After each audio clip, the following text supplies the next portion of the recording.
Pernah nggak sih kepikiran, gimana kalau belajar itu bukan lagi beban, tapi malah jadi sebuah petualangan yang seru? Nah, hari ini kita bakal ngulik sebuah gagasan revolusioner yang bisa mengubah total cara kita melihat pendidikan. Yuk, kita mulai? Kita semua pasti pernah deh ngerasain ini. Capek, frustrasi sama metode hafalan, dan ngerasa potensi kita yang sebenarnya tuh kayak terkunci.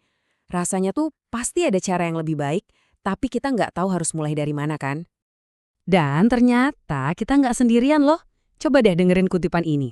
Dia bilang, dia itu pintar, sukses di sekolah, tapi nggak pernah sekalipun menikmati prosesnya. Nah, ini dia masalah utamanya yang mau kita pecahin bareng-bareng hari ini. Setiap perubahan besar itu kan biasanya dimulai dari satu ide yang agak radikal, di tempat yang nggak disangka-sangka. Nah, kisah kita kali ini dimulai di sebuah sekolah yang, unik banget. Kenalin, ini Berkeley Business School. Didirikan di akhir tahun 70-an, sekolah ini sama sekali bukan sekolah bisnis biasa. Buat mereka, pendidikan itu bukan cuma soal dijejelin fakta dan teori ke kepala kita. Filosofi mereka tuh simple tapi radikal banget pada masanya. Pendidikan itu harus seimbang, harus bisa menguatkan fisik, memperkaya batin, sekaligus juga mengasah pikiran. Mereka gabungin pengembangan diri sama skill praktis. Hasilnya, wah, siswa-siswanya bukan cuma belajar, tapi benar-benar bertransformasi. Kesuksesan di Berkeley ini akhirnya memunculkan satu pertanyaan besar. Kira-kira keajaiban ini bisa nggak ya kita terapkan ke anak-anak yang lebih muda, misalnya para remaja? Dari situlah lahirlah Supercamp.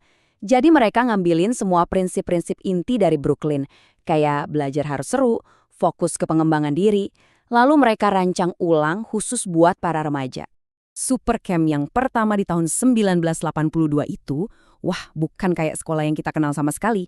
Itu adalah sebuah pengalaman belajar yang super dinamis, yang ngegabungin cara membangun percaya diri, skill belajar, sama komunikasi. Semuanya dalam lingkungan yang asyik banget. Dan hasilnya benar-benar di luar dugaan.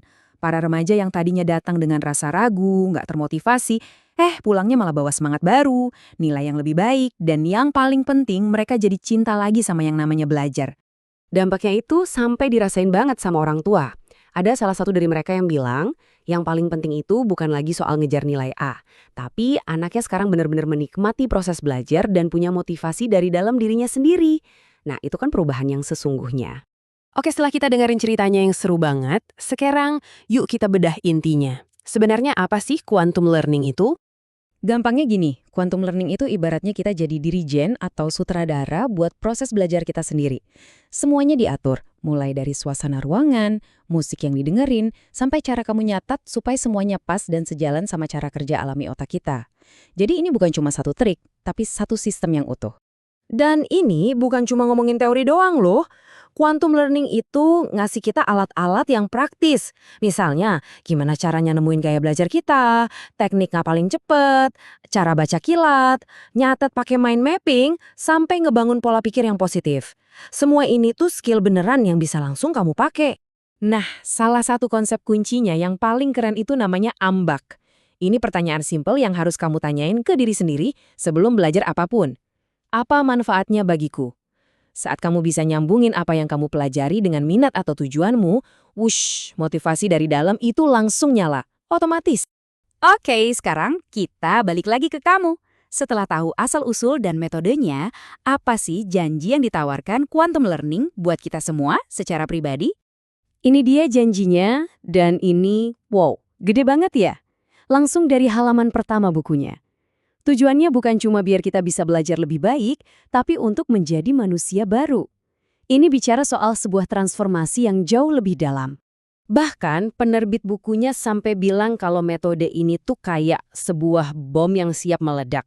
Metafora yang pas banget ya, buat ngegambarin gimana dahsyatnya potensi metode ini untuk ngehancurin cara-cara belajar kita yang lama dan udah usang.